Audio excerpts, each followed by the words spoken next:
कक्षा 6वीं के सामान्य विज्ञान में हमने देखा अभी कि अपने भोजन को हमको संतुलित आहार मिल रहा है या नहीं, इसकी निश्चित जानकारी हम लोग कैसे करेंगे।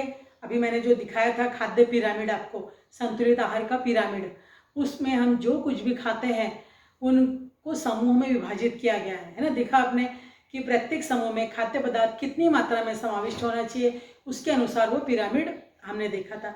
उस पिरामिड में क्या देखा था आपने कि जो ज़्यादा मात्रा में खाना है वो सबसे नीचे था, देखो है ना, तो उसको अधिक मात्रा में खाना है। फिर उससे थोड़ी कम मात्रा में खाना है हम लोगों को फल और सब्जियां दिख रही थी। फिर उससे भी कम मात्रा में हम लोगों को दूध, मांस, अंडा दिख रहा था। फिर उससे भी सबसे कम मात्रा में सबसे ऊपर हम लोगों को वसायुक्त पदार्थ यानी तेल, घी दिखाई दे रहा था, वो कम मात्रा में खाना है। तो ऐसा जो है हम लोगों ने अभी खाद्य पिरामिड देखा। तो इस प्रकार हमको संतुलित आहार मिल रहा है या नहीं हमको मालूम पड़ जाएगा। तो प्रत्येक समूह में जो खाद्य पदार्थ होते हैं वो प्रतिदिन जो है अदल बदल कर खाना है, रोज एक ही प्रकार का भोजन नहीं खाना है। या जी हमने आज तुअर की दाल खाई तो दूसरे दिन मूंग की दाल खाओ, फिर दूसरे दिन हम लोग मसूर की दाल खाओ, है ना। आज हमने यदि गेहूं की रोटी खाई है तो आज ज्वार की रोटी, दूसरे दिन बाजरे की रोटी। नहीं तो कुछ लोग क्या करते हैं, सभी प्रकार के जो धान्य रहते हैं उसको पीस के उसकी रोटी बनाते हैं, तो वैसा बना सकते हो। फल, आज ये वाला फल खाया तो कल दूसरे दिन, या एक सप्ताह हमने ये फल खाया तो दूसरे सप्ताह दूसरे फल, ये सप्ताह ये सब्जी खाई तो अगले सप्ताह दूसरी सब्जी खाना है। ऐसे हम लोगों को फल और सब्जियां जो है, अनाज जो है बदल बदल कर खाना चाहिए, जिससे जो है हमारे शरीर का स्वास्थ्य भी अच्छा बना रहेगा और हमारे शरीर को जो है संतुलित आहार प्राप्त होता रहेगा। तो इस प्रकार हमने देखा ये संतुलित पदार्थ। यदि पोषक तत्वों की आवश्यकताओं की पूर्ति हमारे शरीर में खाद्य पदार्थों से हो जाए तो शरीर जो है इसका उपयोग अधिक सहजता से करता है। इसलिए संतुलित आहार जो है हमारे शरीर में जो है सेवन करना आवश्यक है, जिससे पोषक तत्व की कमी को दूर करता है और हमको उत्तम स्वास्थ्य प्राप्त होता है। अब हम लोग अगला देखेंगे रेशेदार पदार्थ, कि ऐसे कौन से पदार्थ है जिससे हम लोगों को रेशेदार पदार्थ प्राप्त होते हैं। तो आपको मालूम है हमने जो खाद्य पिरामिड देखा था उसके अनुसार हम लोग प्रतिदिन का भोजन का चुनाव करते हैं। उसके अनुसार जितनी भी सब्जियां, फल है, अनाज है, दलहन है, इनका समावेश किसमें होता है, रेशेदार पदार्थों में होता है। जो सब्जियां हैं, फल है, दलहन है, चोकर युक्त जो अनाज होता है, जिसको देखो कुछ मम्मियाँ लोग क्या होती है, आटा को छान लेती है, आटा को छानती है तो उसके ऊपर जो चोकर रहता है वो नष्ट हो जाता है, वो रेशेदार पदार्थ है।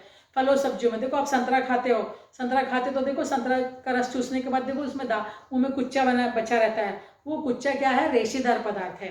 तो उस रेशेदार पदार्थ को खाने से जो है हमारे शरीर में क्या होता है, जो मल पदार्थ होते हैं, हमारे अतड़ियों में जो मल होता है, विष्ठा होती है, उसको हमारी अतड़ियाँ जो है क्या करती है, बाहर निकालने में सहायता करती है। तो इसके कारण जो है यदि हम लोग हमारे भोजन में तंतुमय या रेशेदार पदार्थ खाते रहेंगे तो पेट संबंधी जितने विकार है वो सब हम लोगों को नहीं होंगे। हमारे शरीर में जो है कोलेस्ट्रॉल जमा नहीं होगा, हम लोगों को मधुमेह या डायबिटीज जैसा रोग नहीं होगा। यानी हमारे पेट के लिए ये बहुत ही जरूरी है।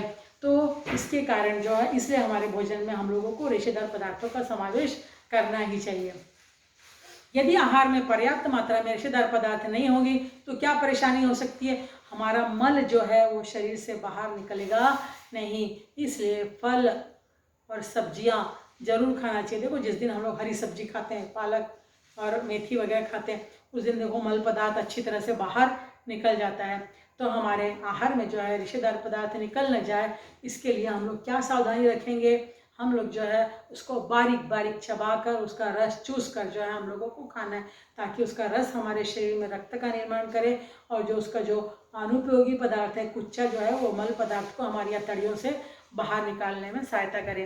तो इसलिए हमारे शरीर में पर्याप्त मात्रा में पानी की भी सतत आवश्यकता होती है। अगला घटक हम लोग का, भोजन का घटक हम लोग क्या देख रहे हैं, पानी। तो हमने सबसे पहला कार्बोस देखा, फिर वसा देखा, फिर प्रथिन देखा, उसके पश्चात हमने जीवन खनिज देखा, फिर जीवन सत्व देखा, अब हम देख रहे हैं पानी। तो पानी की भी जो है हमारे शरीर में अत्यंत आवश्यक होता है।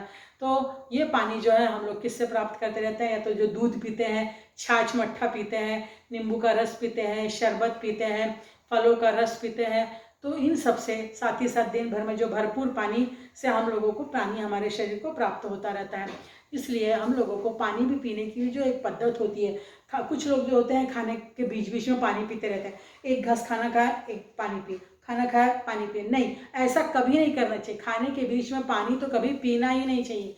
हम लोगों को जब हम लोग खाना खाते हैं उस समय हमारे शरीर से पाचक रस निकलता है, देखो लार निकलता है पेट में, यहाँ पर आंतर रस होता है, हाँ वो सारे रस हम लोगों को मिलते हैं। यदि हम लोग पानी पीते रहेंगे तो रस कैसे हो जाएंगे, पतले हो जाएंगे और हमारे भोजन का पाचन अच्छी तरह से नहीं हो पाएगा।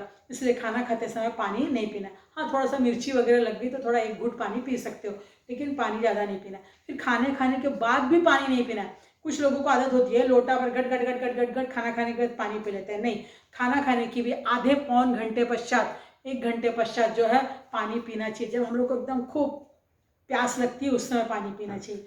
पानी भी जो है एकदम दांत को दबा के ऐसा आ करके नहीं, जिससे हवा भी अंदर चली जाती है, इसलिए सिप सिप करके पानी जो है हम लोगों को पीना चाहिए। पानी जो है इस पानी के क्योंकि और एक व्यक्ति को प्रतिदिन जो है 6 से 8 गिलास पानी जो है हम लोगों को शरीर में बहुत ही आवश्यक होता है, इसलिए ये पानी जो है हम लोगों को पीना चाहिए। आप लोगों को मालूम है कि हमारे शरीर में जो है 25 से 30% पानी हमको रोज के जीवन में जो है मिलना चाहिए, चाहे वो लड़का हो या लड़की हो। यदि हम लोग ज़्यादा पसीना नहीं कर रहे हैं तो हम लोगों को पानी की और अधिक आवश्यकता होती है। साथ ही साथ हमारे शरीर के जो मल पदार्थ है इसको निकलने के लिए भी पानी की आवश्यकता होती है। इसलिए प्रतिदिन जिसको भी मल पदार्थ नहीं हो, मल निकलता नहीं है, 2 नंबर सुबह होती नहीं है, वो तुरंत जो है सुबह सुबह उठते ही साथ जो है 2-3 गिलास जो है पानी गट गट गट गट पी जाना चाहिए। और थोड़ी देर यहाँ वहाँ घूमते रहेंगे तो लगेज हम लोगों को मल जो है विसर्जित होता है। जैसे कि हम लोग देखो नाली में कचरा जमा है, कचरे को भगाने के लिए हम लोग पानी फेंकते हैं तो कचरा बाहर जाता है, वैसे ही पेट के जो संचित मल है इसको निकालने के लिए भी पानी की आवश्यकता होती है। इसलिए पानी युक्त पदार्थ ज़्यादा से ज़्यादा हम लोगों को सेवन करना चाहिए। तो यहाँ पर आपको समझ गया कि हमारे ये भोजन के सभी घटकों के बारे में जानकारी हमने प्राप्त की। अब हम लोग देख रहे हैं कुपोषण। अभी तक हमने क्या देखा, पोषण कैसे हो रहा था, अब हम लोग देख रहे हैं कुपोषण। कुपोषण मालूम है नाम से, यानी जिसको में भोजन पोषक तत्व पोषक आहार उसको ठीक मात्रा में नहीं मिल रहा होगा, तो शरीर के लिए आवश्यक सभी पोषक तत्व उचित मात्रा में न मिलना ही क्या कहलाता है, कुपोषण। यानी शरीर के जितने भी, पुस्तक में आप लोग को परिभाषा मिलेगी कि जितने भी पोषक पदार्थ है वो हमारे शरीर को उचित मात्रा में यदि नहीं मिलते हैं तो उसको क्या कहते हैं, कुपोषण कहते हैं। यानी कार्बोस, प्रोटीन, वसा, जीवन सत्व, लवण यदि ये उचित मात्रा में नहीं मिलते हैं तो क्या हो जाता है, हमारे शरीर में कुपोषण हो जाता है। कुपोषण होने का मतलब क्या, पेट में देखो जो है एकदम हाथ पैर जो है पतले पतले हो जाएंगे और पेट जो है बाहर निकल के आ जाता है, या अपनी उम्र के बच्चों से वो व्यक्ति कैसा हो जाता है, छोटा हो जाता है, उसको क्या कहते हैं, कुपोषण। यानी शरीर की वृद्धि उसकी उचित मात्रा में नहीं हो रही है, ऐसा व्यक्ति क्या है, कुपोषित व्यक्ति कहलाता है। एकदम सूखा दुबला पतला एकदम छोटा ठिंगा दिखता है, उसको बोलते हैं कुपोषण। पर्याप्त भोजन न मिलने पर अथवा आहार असंतुलित होने के कारण कुपोषण होता है।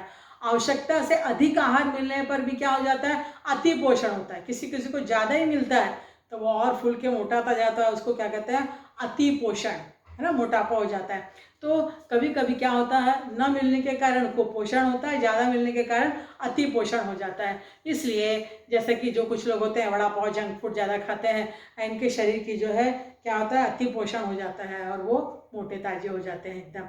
तो अपने रुचि के अनुसार अपने दिन भर का जो है संतुलित आहार बनाना चाहिए। अब आपको मालूम है कि हम लोग के शरीर में जो है क्या हो गया है, एक तो जो ये कुपोषण हुआ, इस कुपोषण के कारण क्या होता है, रोग प्रतिकार शक्ति हमारी कम हो जाती है, हमको जो भी रोग है वो तुरंत होने लग जाते हैं। साथ ही साथ जो है हम लोगों का वजन जो है एकदम कम हो जाता है और सोचने समझने की क्षमता हमारी थोड़ी कम हो जाती है और उसी प्रकार हमारे शरीर की वृद्धि जो है अच्छी तरह से नहीं होती है। टीबी जैसे रोग हो जाएंगे, विचार करने की क्षमता हम लोगों में नहीं होती है। साथ ही साथ जो भी यदि आसपास संक्रामक रोग फैलते हैं वो संक्रामक रोग हमको हो जाने की संभावना होती है। तो ये क्या है, कुपोषण के कुप्रभाव है। कोई कुपोषण होने से यानी भोजन के सभी घटक न मिलने से कौन कौन से हम लोगों को ये रोग होने की संभावना हो सकती है। सर्दी खांसी हो जाएगी, वजन कम होने लग जाएगा, हाँ, विचार करने की क्षमता जो है हमारी कम हो जाएगी। साथ ही साथ टीबी जैसे संक्रामक रोग हम लोगों को होने की संभावना होगी। तो ऐसा ये क्या है, कुपोषण के कारण। अब हम लोग देखेंगे अति पोषण, मोटापे के कारण क्या होगा वो देखेंगे।